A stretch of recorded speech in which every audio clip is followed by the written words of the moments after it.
بغيضة مخدم غي سفرا ذ شنوغ ثوغاش فلام ذ سفروغ في جدجين اد سبيري غذي الصيفام شغلة قورس السن غارها سرق ماث سحفا غد قلام وكرغد كان كيري سفرا سلدات نشنو فلام ابي باريكان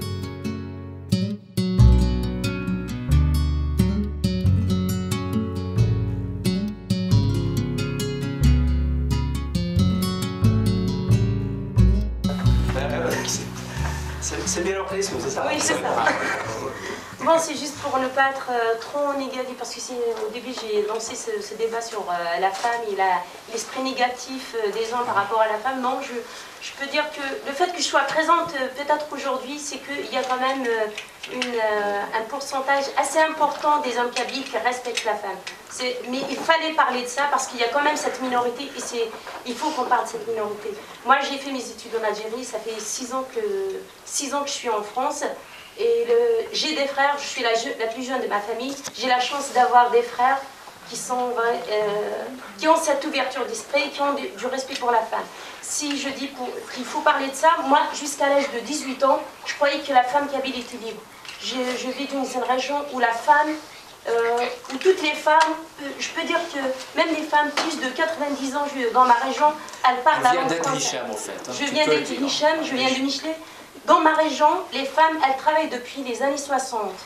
Ma mère, elle a toujours travaillé, même si elle n'a jamais été à l'école. C'est quand j'ai été à l'université, beaucoup plus au lycée, j'ai rencontré des filles qui... Ça m'étonnait d'entendre des fois un certain discours où la jeune fille, elle n'a même pas le droit d'adresser la parole à son cousin, ou qu'elle fasse la bise à son cousin.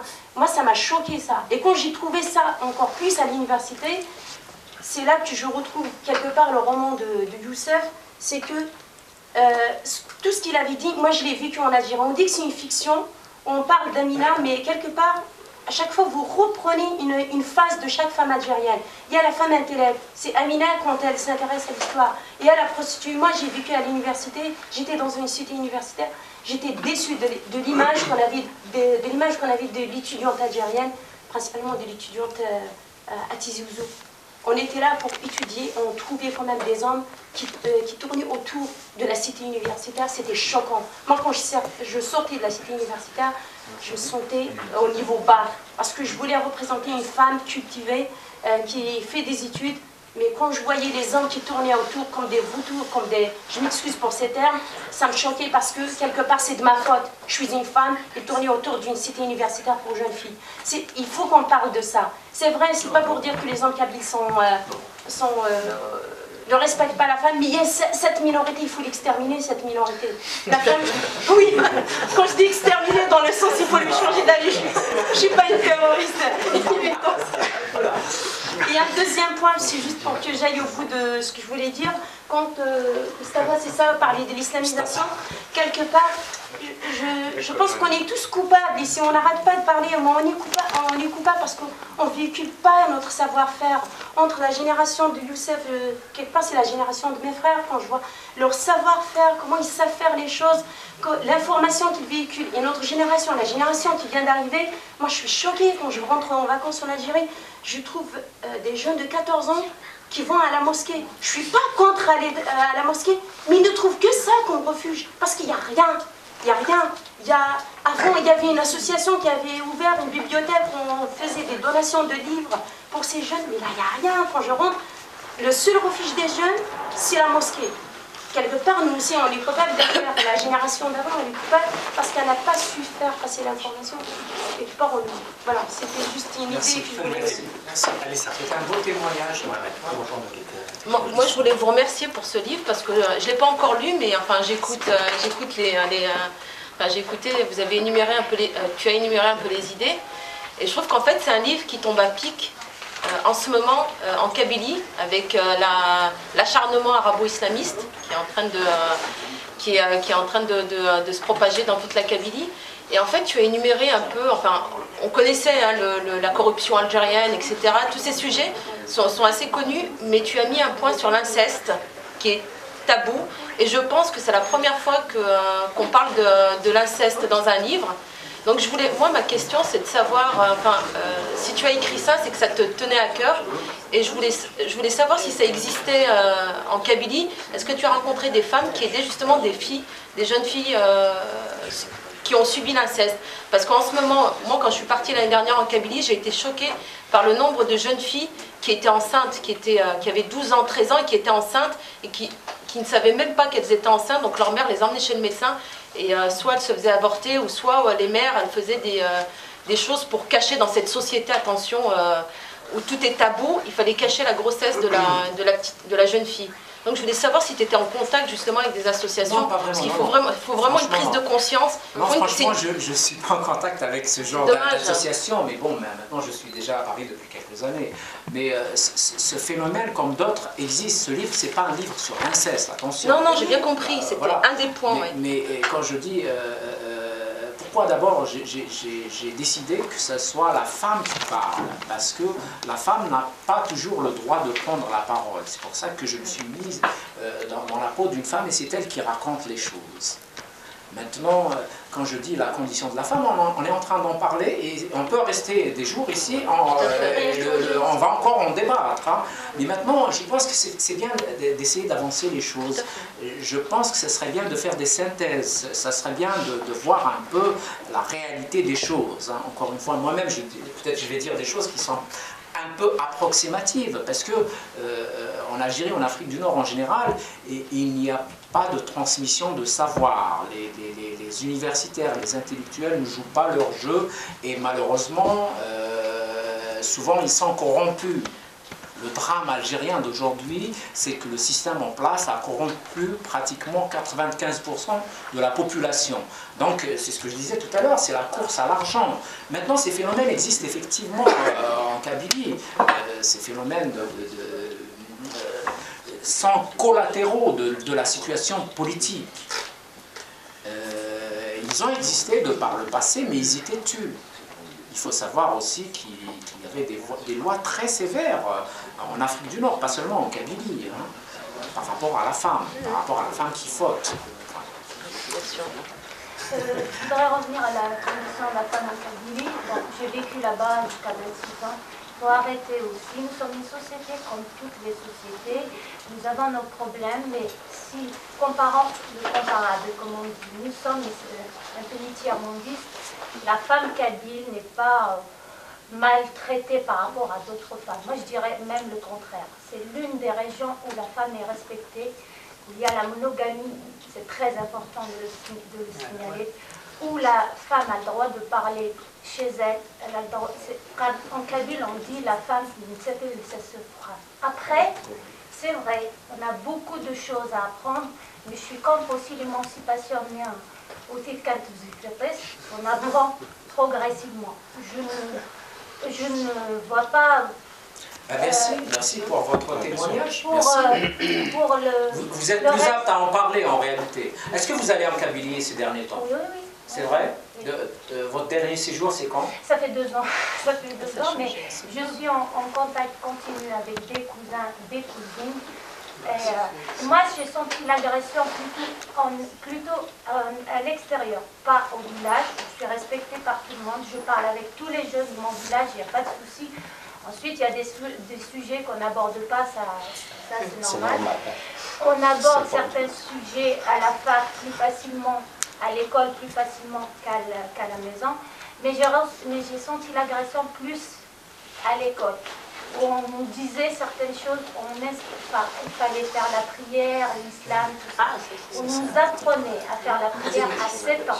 Je faisais la prière à l'école, j'arrivais à la maison, mon père m'interdisait de faire la prière parce qu'il me dit à 7 ans, tu n'es pas apte à comprendre ce que c'est que la religion. Donc quand même, nos parents, ils étaient là. Ils ont essayé de faire ce qu'ils peuvent. Après l'émancipation, c'est à nous de la faire. Mais pas de façon anarchique quand même. Il faut la faire progressivement.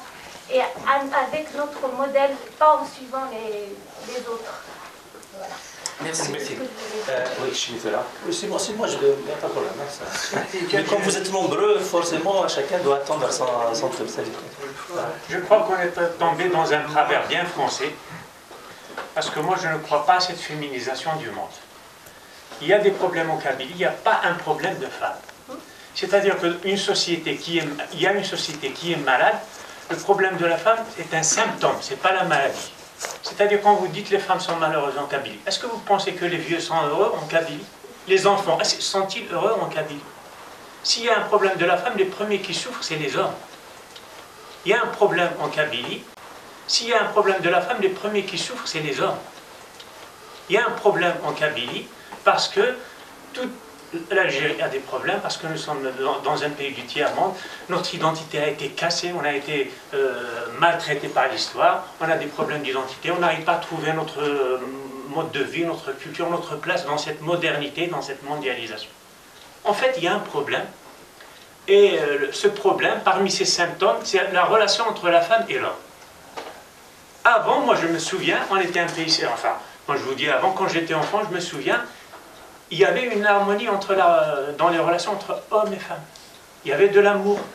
C'est un système patriarcal, bien entendu. Vous comprenez? C'est-à-dire que c'est l'homme qui commande, c'est l'homme qui est le chef de la famille. Chez les Grecs, c'est la même chose. Chez la majorité des peuples du monde, dans toutes les grandes sociétés, c'est le système patriarcal. C'est-à-dire le chef de la famille, c'est l'homme. Maintenant, nous, il y a un problème particulier, parce que, paraît-il, il y a des siècles, nous étions un peuple matriarcal. Paraît-il, le chef de la famille, avant, il y a des millénaires, au moins dans une partie de la Berbérie. Il y avait la polyandrie, il y avait aussi le matriarcat. Mais comme on a été victime d'invasion, on n'avait pas intérêt à ce que vous parliez tout à l'heure des Touaregs. Pourquoi est-ce que la famille Touareg perd ses droits? Parce que dans une société matriarcale, entourée de patriarcat, entourée d'hommes, comment vous dire, ils n'ont pas intérêt, sociologiquement, historiquement, à continuer d'être une société matriarcale, sinon ils vont disparaître. La sexualité sert à quoi? À perpétuer une culture et un peuple. Donc quand vous êtes une société matriarcale dans un océan de patriarcat, vous disparaissez, tout simplement.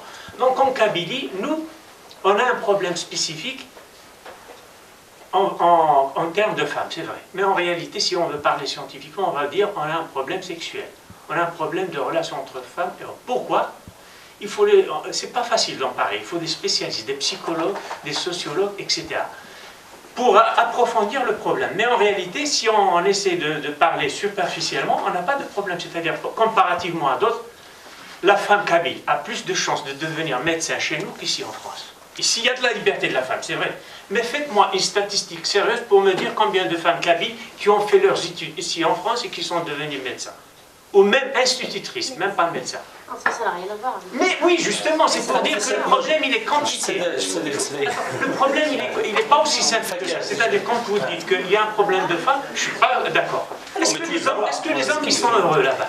Est-ce que les hommes, ils sont... Non, finis ton message. J'ai fini. Oui, tu as tout le monde a le droit de penser ce qu'il veut, de dire ce qu'il veut, il n'y a aucun problème. Bon, on s'écoute. Mon ami, merci pour ton intervention. Qu'est-ce que je disais tout à l'heure, moi? Je disais des choses et peut-être qu'elles sont fausses. On est là pour discuter. Et je disais qu'il y a si peu d'études qui cernent tous ces problèmes que nous évoquons. Il y a des choses que nous connaissons, mais il y a d'autres choses qui nous échappent. Donc, toi, tu as ta lecture, peut-être que c'est la bonne. Merci. Non, pas de problème. Ça va se dire Sophie. J'ai pas encore lu ton livre, je suis désolé, j'ai pas pu. Je pensais l'avoir aujourd'hui, mais bon. C'est vrai que il y a des femmes qui deviennent médecins. Mais c'est pas juste, je suis pas sûr qu'elles soient libres après. Elle peut devenir médecin, elle peut devenir écrivain, elle peut devenir plein de choses. Mais je suis sûr qu'elle n'est pas libre. On a croisé plein d'étudiantes ici en France qui sont kabyles, d'origine de Tizi ou de Gaïa d'ailleurs. Quand on discute avec elles, franchement, ils ont un niveau, pas de niveau intellectuel, hein, il n'y a aucun souci.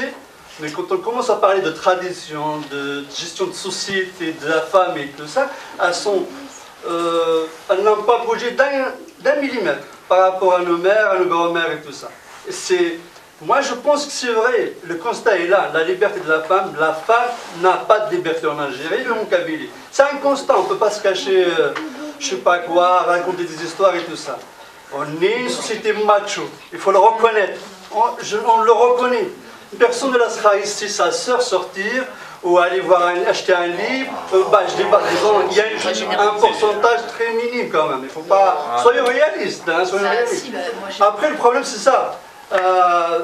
Est-ce que nous, les Kabyles, hommes libres, déjà la contradiction elle est là, on nous appelle l'homme libre, mais on est dans une région aussi conservatrice que j'ai l'impression que l'Arabie Saoudite, des fois. La Kabylie est conservatrice. On le reconnaît, on l'appelle homme libre. On se permet certaines choses pour nous et pas pour les autres, pas pour nos frères, pas pour nos soeurs, nos mères et tout ça. Ça, c'est une réalité, il faut qu'on le reconnaisse. Sinon, on n'avancera pas d'un gramme. Moi, je vous le dis, si on ne reconnaît pas nos erreurs, nos défauts, il n'y a pas de... Mais c'est vrai, d'une manière générale aussi, que le problème de l'Algérie reste la question de liberté. De tout un peuple, pas d'une région, mais de tout un peuple. On est sous un système militaire, conservatrice, religieux, qui continue à nous matraquer. Et qui va continuer à nous matraquer au moment qu'on est toujours divisé et tout ça. Je reviens à l'histoire du livre de Youssef, parce qu'il y a une question qu'il a soulevée, c'est rare de l'entendre ailleurs, c'est les femmes violées. On sait qu'en Algérie, la décennie noire, surtout à partir de 1993, il y a eu beaucoup de femmes qui ont été kidnappées, violées, dans les maquis et tout ça. Engendré, bien sûr, des enfants, des milliers d'enfants.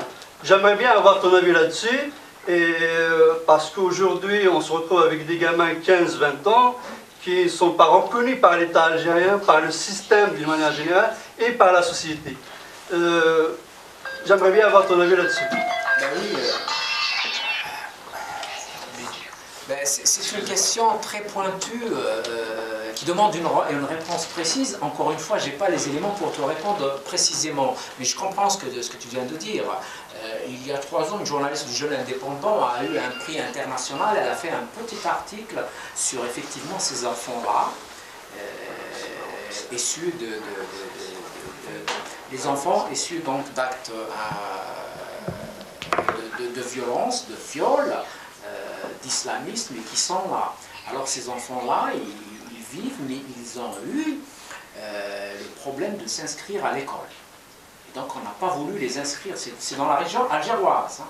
Et cette jeune journaliste qui travaille pour le Jeune Indépendant, qui est kabyle aussi, a eu un prix international pour cet article.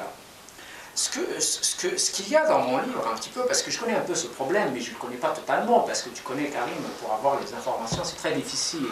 Alors, dans mon roman, dans ma fiction, cette femme arrive à garder son enfant parce qu'elle a eu une relation avec un élément du DRS qui lui a facilité le fait de reprendre son enfant de la pouponnière et de lui établir un acte civil.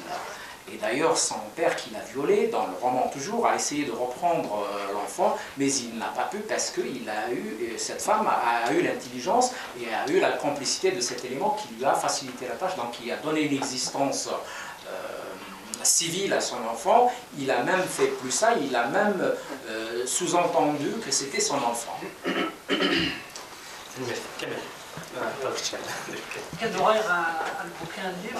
Je veux juste, quand tu as dit qu'il y avait de la censure, tout ça, est-ce qu'on peut sous-entendre par là qu'en France, le champ médiatique est complètement fermé dans la littérature, etc. Et pourtant, on a vu des livres francs, tant que par exemple l'affaire Missili, Crime d'État avec S, etc. On a vu France-Afrique. Pourtant, il y a beaucoup de livres qui vont dans ce sens. Mais est-ce que c'est pas ma réflexion est aussi interrogative, est-ce que c'est pas dû c'est que le sujet n'est pas vraiment porteur d'agrément, c'est-à-dire n'est pas vraiment commercial, on assiste genre à la Star Academy, genre on fait comme ça, tu mets ça, on modifie ça, on enlève ça pour que ça marche. C'est comme Yasmina Khadra, le dernier livre de Yasmina Khadra, elle est obligée de modifier beaucoup de passages, beaucoup de trucs pour que ça marche la guerre française. À mon avis, merci pour ta question, elle est pertinente, effectivement. Je pense qu'il y a un ensemble d'éléments qui expliquent les choses. Il ne faut pas uniformiser, à mon avis, le champ médiatique en France, parce que c'est un champ pluriel. Hein. Tu as une affaire de 10 000 publications en France. Tu as parlé de France-Algérie, le livre donc, de Lounès Agoun et de son collègue journaliste à Canal+. Ce livre n'a été chroniqué par aucun grand journal en France. Aucun. Ni Le Monde, ni... tu as parlé de France-Algérie, le livre donc, de Lounès Agoun et de son collègue journaliste à Canal+. Ce livre n'a été chroniqué par aucun grand journal en France. Aucun. Ni Le Monde, ni Le Figaro, ni rien du tout. Il a eu des petits papiers dans des petits journaux. Pourtant, c'était un grand livre, n'est-ce pas? Oui, il a été publié par François Gèze, par La Découverte, c'est une grande maison. Et même le fait que François Gèze soit introduit dans le champ médiatique français ne lui a pas permis que le livre soit chroniqué. On n'en a pas parlé de ce livre. On n'a pas parlé de mon livre aussi. J'ai fait une conférence de presse à Paris. Mon livre a été donné par mon éditeur, par tous les médias français. Aucun n'en a parlé en France. Il y a eu un seul article dans la presse française qui a été publié par le journal économique La Tribune. Il a été écrit par mon ami. C'est tout. Et la censure en France, elle existe, elle est omniprésente. Seulement, elle ne se fait pas comme elle se fait en Algérie. Elle ne se fait pas de manière directe. Tout ce qui s'écrit et tout ce qui se dit sur l'Algérie passe par un regard, pas de censure. Il y a toujours des moyens pour ne pas dire les choses comme elles sont. Tu peux, toi, en tant que journaliste, essayer de faire une enquête sur un sujet qui est en rapport avec l'Algérie. On peut te dire, écoute, il y a un reportage en Australie, tu n'aimerais pas faire un petit tour en Australie? Ben, toi, tu tombes un peu dans le panneau et tu y vas. Moi, je suis en France depuis quelques années et permettez-moi de vous dire qu'il y a si peu d'intellectuels, de journalistes français vraiment engagés. Vraiment. Et donc ces sujets-là qui fâchent sont évités par tout le monde. Moi je rigole quand on me dit Patrick Poivre d'Arvor a quitté TF1 parce qu'il a eu des problèmes politiques. Il est resté 30 ans à TF1. 30 ans il ne s'est pas révolté et du jour au lendemain c'est un révolté. Ça fait quand même rire un petit peu. Et donc c'est dans ce schéma. Mais seulement la France est un état de droit, est un état de liberté. Mon livre, le roman, a fini par paraître. Il est là, on peut le lire, on peut le commander, il n'y a pas de problème. Dans un système autoritaire, ce ne serait pas le cas. Mais encore une fois, c'est toujours le réseau qui gère la France, dans tous les domaines. C'est un état de droit, mais les réseaux sont encore plus puissants que dans les dictatures du tiers-monde. Y compris médiatiquement. Aujourd'hui, pas seulement pour les gens qui viennent un peu de l'immigration, même pour les Français, qu'on appelle de souche. Hein. Aujourd'hui, si vous venez de Nantes ou de Toulouse, si vous n'êtes à Paris, si vous n'êtes pas dans un réseau, même si vous êtes un génie, vous êtes inexistant. Ça, c'est la réalité d'un pays comme la France, qui est une démocratie. Mickey, j'ai plusieurs questions ici. Vas-y. Oui, toi, tu as lu le livre. Hein. Oui, d'ailleurs, j'ai commencé avec une remarque sur le livre. Enfin, c'est une remarque. Enfin, c'est un parallèle. Je fais un parallèle en fait avec le roman de Katib Yassine. Enfin, je viens de le noter en plus. J'ai noté, enfin, tu as donné la parole en fait à Nejma qui est dans le livre de Katib Yassine et enfin. Il n'avait pas la parole dans le livre de Katib Yassine. Voilà. Et ce que je voulais dire d'autre, c'est, d'ailleurs, toujours par rapport à Katib Yassine, je voudrais savoir, est-ce que tu as le problème, ou bien peut-être tu l'as résolu le problème à la langue? Pourquoi tu ne créerais pas, par exemple, en kabyle, et l'autre question, c'est pourquoi je ne vois pas aucun article dans la presse algérienne sur le roman? J'ai l'impression qu'on... Oui, oublie les questions. Oui, pour la langue d'abord. Oui, je disais, moi je suis un citoyen du monde. Je n'ai aucun complexe par rapport aux langues. J'écris en langue arabe et j'aime la langue arabe. J'écris en kabyle et je publierai certainement en kabyle. Ça c'est sûr. J'écris en langue française, j'aime la langue française. Katib Yassine a vécu une autre époque, c'est pas la mienne. Moi je suis né durant l'indépendance algérienne, moi j'ai fait l'école algérienne. Je n'ai pas de complexe du tout par rapport à ces questions de langue. Moi, je crois aux valeurs et aux principes. Et toutes les langues qui peuvent véhiculer ces principes, je les prends. Mais seulement, je n'oublie pas ma langue maternelle. Comme je disais tout à l'heure, moi je suis un citoyen du monde, mais mon village en Kabylie a une importance qu'aucun lieu de parlement ne peut avoir. C'est sentimental, c'est viscéral, c'est dans les chromosomes.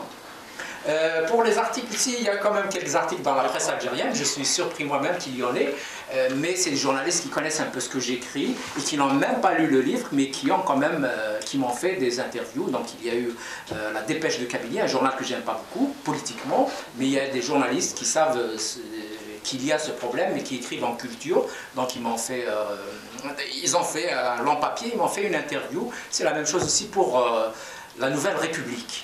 Mais ceci dit, tu peux revoir tout ça dans le site d'IZ de littérature.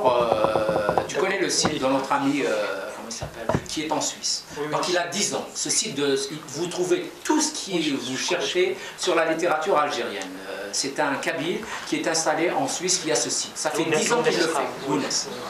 Oui, mais après, je voudrais savoir, j'ai l'impression que tous les intellectuels algériens et kabyles en particulier ont déserté un peu le terrain en Algérie. Et c'est pour ça qu'on voit maintenant un peu des artistes de dinars. Oui, c'est eux qui occupent le terrain. Et pourquoi peut-être il n'y en a pas des artistes, peut-être on n'a pas des artistes passionnés vraiment, qui pourraient quitter peut-être le confort parisien pour être sur le terrain. C'est une question... C'est une question un peu difficile, Hamid, parce que ça renvoie à la conscience des uns et des autres. Hein. Mais je peux te répondre un peu à la manière générale, on va dire. C'est difficile aujourd'hui de lutter en Algérie. Le système, il a réussi, il a brisé toutes les initiatives autonomes, il nous a dressés les uns contre les autres, il nous a fait perdre les valeurs, et maintenant, si vous êtes artiste, vous pouvez exister, mais vous serez dans la marge. Moi, je suis venu en France en 2002, je suis resté jusqu'en 2003, je suis reparti en Algérie en pensant comme ça, en pensant quand même, j'ai déserté le terrain. Je suis resté 2 ans là-bas. Je suis revenu parce que je ne pouvais rien faire. Je suis reparti, toute la presse francophone algérienne m'a boycotté. Je suis boycotté aujourd'hui, depuis 5 ans, par le quotidien Al-Watan, qui prétend être le journal le plus libre en Algérie. Ça fait 5 ans que des journalistes d'Al-Watan écrivent des articles sur mes livres et qu'ils ne passent jamais.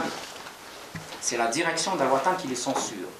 Et donc, comment j'ai survécu en Algérie? J'ai des amis quand même dans la presse, et il y a quelqu'un qui a un journal en langue arabe qui s'appelle Jazair News, c'est Hamida Aïchi, et donc lui, il m'a permis, maintenant il a la version française, hein, francophone. J'écris dans ce journal d'ailleurs, j'écris aujourd'hui chaque semaine dans Algérie Newsweek.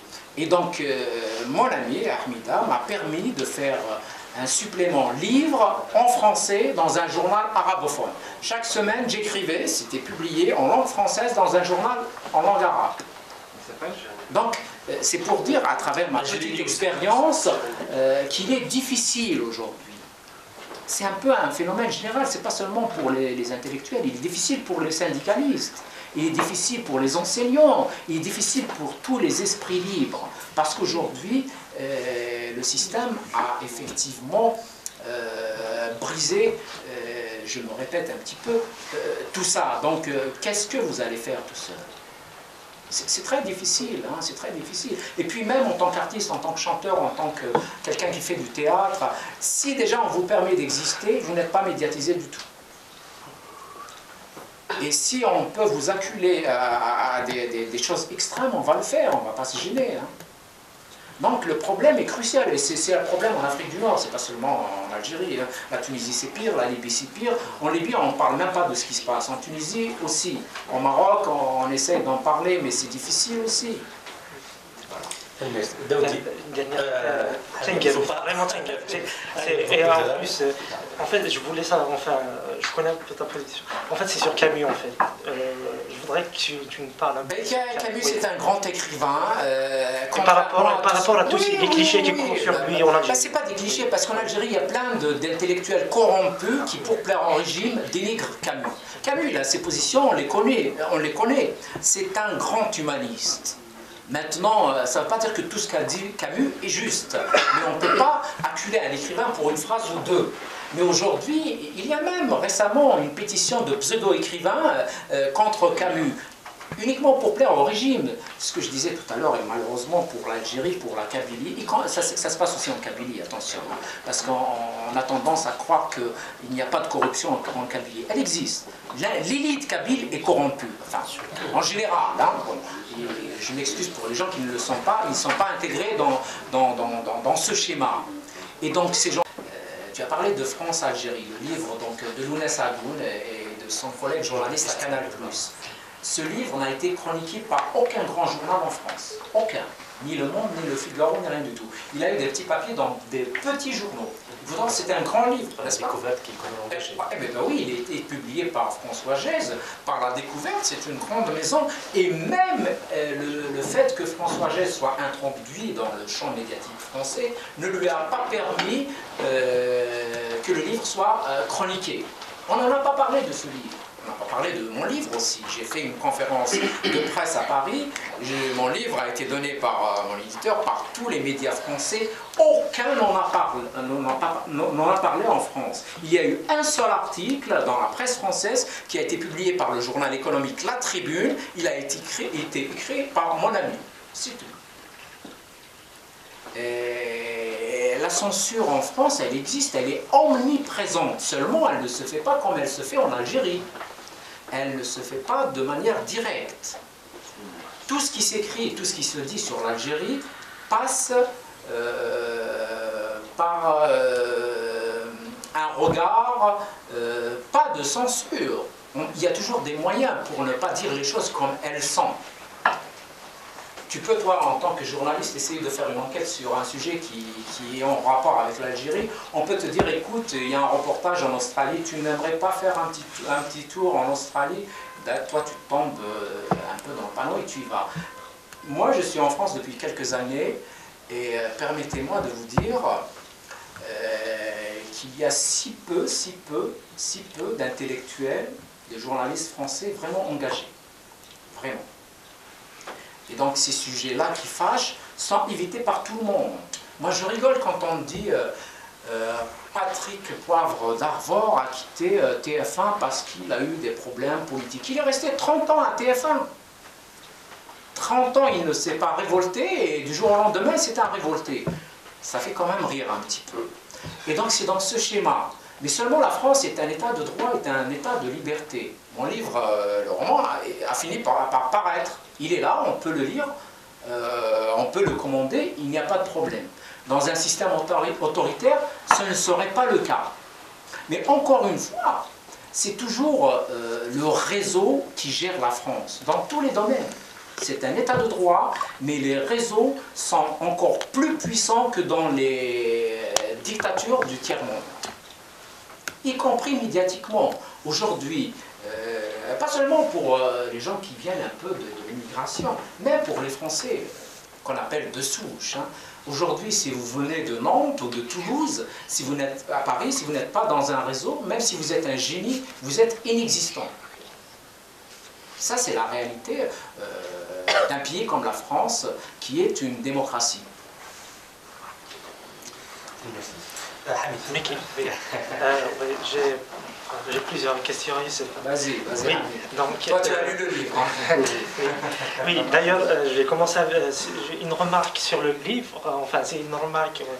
En fait, c'est un parallèle. Je fais un parallèle en fait avec le roman de Katib Yassine. Enfin, je viens de le noter en plus. J'ai noté, enfin, tu as donné la parole en fait à Nejma qui est dans le livre de Katib Yassine et enfin. Elle n'avait pas la parole enfin, dans le livre de Katib Yassine. Voilà. Et ce que je voulais dire d'autre, c'est D'ailleurs, toujours par rapport à Katib Yassine, je voudrais savoir, est-ce que tu as le problème, ou bien peut-être tu l'as résolu le problème à la langue? Pourquoi tu ne créerais pas, par exemple, en kabyle, et l'autre question, c'est pourquoi je ne vois pas aucun article dans la presse algérienne sur le roman. J'ai l'impression qu'on... Oui, oublié les questions. Oui, pour la langue d'abord. Oui. Je disais, moi je suis un citoyen du monde. Je n'ai aucun complexe par rapport aux langues. J'écris en langue arabe et j'aime la langue arabe. J'écris en kabyle et je publierai certainement en kabyle. Ça c'est sûr. J'écris en langue française, j'aime la langue française. Katib Yassine a vécu une autre époque, c'est pas la mienne. Moi je suis né durant l'indépendance algérienne, moi j'ai fait l'école algérienne. Je n'ai pas de complexe du tout par rapport à ces questions de langue. Moi, je crois aux valeurs et aux principes. Et toutes les langues qui peuvent véhiculer ces principes, je les prends. Mais seulement, je n'oublie pas ma langue maternelle. Comme je disais tout à l'heure, moi, je suis un citoyen du monde, mais mon village en Kabylie a une importance qu'aucun lieu de parlement ne peut avoir. C'est sentimental, c'est viscéral, c'est dans les chromosomes.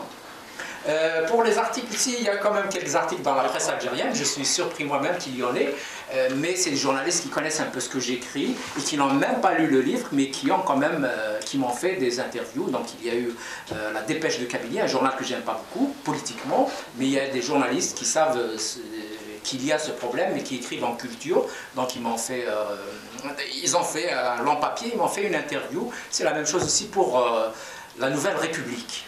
Mais ceci dit, tu peux revoir tout ça dans le site d'IZ de littérature. Tu connais le site de notre ami, comment il s'appelle, qui est en Suisse. Donc il a 10 ans. Ce site, vous trouvez tout ce que vous cherchez sur la littérature algérienne. C'est un kabyle qui est installé en Suisse qui a ce site. Ça fait 10 ans qu'il le fait. Oui, mais après, je voudrais savoir, j'ai l'impression que tous les intellectuels algériens et kabyles en particulier ont déserté un peu le terrain en Algérie. Et c'est pour ça qu'on voit maintenant un peu des artistes de dinars. Oui, c'est eux qui occupent le terrain. Et pourquoi peut-être il n'y en a pas des artistes, peut-être on n'a pas des artistes passionnés vraiment, qui pourraient quitter peut-être le confort parisien pour être sur le terrain. C'est une question... C'est une question un peu difficile, Hamid, parce que ça renvoie à la conscience des uns et des autres. Hein. Mais je peux te répondre un peu à la manière générale, on va dire. C'est difficile aujourd'hui de lutter en Algérie. Le système, il a réussi, il a brisé toutes les initiatives autonomes, il nous a dressés les uns contre les autres, il nous a fait perdre les valeurs, et maintenant, si vous êtes artiste, vous pouvez exister, mais vous serez dans la marge. Moi, je suis venu en France en 2002, je suis resté jusqu'en 2003, je suis reparti en Algérie en pensant comme ça, en pensant quand même, j'ai déserté le terrain. Je suis resté 2 ans là-bas. Je suis revenu parce que je ne pouvais rien faire. Je suis reparti, toute la presse francophone algérienne m'a boycotté. Je suis boycotté aujourd'hui, depuis 5 ans, par le quotidien Al-Watan, qui prétend être le journal le plus libre en Algérie. Ça fait 5 ans que des journalistes d'Al-Watan écrivent des articles sur mes livres et qu'ils ne passent jamais. C'est la direction d'Al-Watan qui les censure. Et donc, comment j'ai survécu en Algérie? J'ai des amis quand même dans la presse, et il y a quelqu'un qui a un journal en langue arabe qui s'appelle Jazair News, c'est Hamida Aïchi, et donc lui, il m'a permis, maintenant il a la version française, hein, francophone. J'écris dans son journal d'ailleurs, j'écris aujourd'hui chaque semaine dans Algérie Newsweek. Et donc mon ami Hamida m'a permis de faire un supplément livre en français dans un journal arabophone. Chaque semaine, j'écrivais, c'était publié en langue française dans un journal en langue arabe. Donc, c'est pour dire, à travers ma petite expérience, qu'il est difficile aujourd'hui. C'est un peu un phénomène général, c'est pas seulement pour les intellectuels, il est difficile pour les syndicalistes, il est difficile pour les enseignants, il est difficile pour tous les esprits libres, parce qu'aujourd'hui, le système a effectivement brisé, je me répète un petit peu, tout ça. Donc, qu'est-ce que vous allez faire tout seul? C'est très difficile, hein, c'est très difficile. Et puis même en tant qu'artiste, en tant que chanteur, en tant que quelqu'un qui fait du théâtre, si déjà on vous permet d'exister, vous n'êtes pas médiatisé du tout. Et si on peut vous acculer à des choses extrêmes, on va le faire, on ne va pas se gêner. Hein. Donc le problème est crucial, et c'est un problème en Afrique du Nord, c'est pas seulement en Algérie. Hein. La Tunisie c'est pire, la Libye c'est pire. En Libye on ne parle même pas de ce qui se passe. En Tunisie aussi. Au Maroc on essaie d'en parler, mais c'est difficile aussi. Vraiment et en plus, en fait, je voulais ça, enfin, je connais un peu ta position. En fait, c'est sur Camus, en fait. Je voudrais que tu me parles un peu. Camus, c'est un grand écrivain. Par rapport à tous les clichés qui courent sur lui en Algérie. C'est pas des clichés, parce qu'en Algérie, il y a plein d'intellectuels corrompus qui, pour plaire au régime, dénigrent Camus. Camus, il a ses positions, on les connaît. C'est un grand humaniste. Maintenant, ça ne veut pas dire que tout ce qu'a dit Camus est juste, mais on ne peut pas acculer un écrivain pour une phrase ou deux. Mais aujourd'hui, il y a même récemment une pétition de pseudo-écrivains contre Camus, uniquement pour plaire au régime. Ce que je disais tout à l'heure, et malheureusement pour l'Algérie, pour la Kabylie, ça se passe aussi en Kabylie, attention, hein, parce qu'on a tendance à croire qu'il n'y a pas de corruption en Kabylie. Elle existe. L'élite kabyle est corrompue, enfin, en général. Hein, bon, je m'excuse pour les gens qui ne le sont pas, ils ne sont pas intégrés dans ce schéma. Et donc ces gens